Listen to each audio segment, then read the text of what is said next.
Hello' everyone, আহকচোন আজি Anjana mini ব্লগটোলৈ।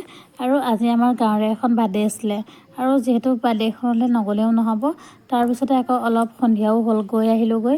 আৰু গৈ দেখিছোঁ যে মানুহে ৰভাখন একেবাৰে উজলি মুদলি হৈ আছে।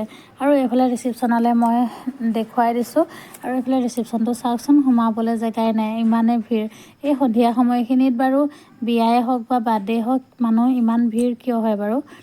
আৰু এইফালে আকৌ মই ৰিচিপশ্যনটোৰ পৰা ওলাই আহিলোঁ, আৰু এই দেখিছেনে ৰচী-পুৰি খাই আছে। মোৰ কিন্তু ৰচী-পুৰি বিৰাটেই প্ৰিয়।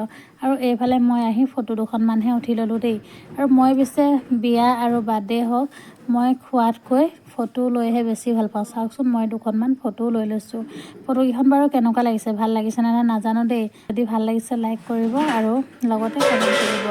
তাৰপিছতে মই আকৌ সেইখিনি মানুহ ওলাই অহাৰ পিছতে মই আকৌ ৰিচিপশ্যনলৈ সোমাই গৈছোঁ, আৰু সোমাই গৈ খাবলৈ বুলি বহিছোঁ। আৰু মই খোৱা বোৱাখিনি আপোনালোকক দেখুৱাব নোৱাৰিলোঁ। আজিলৈ আহোঁ, বাই বাই।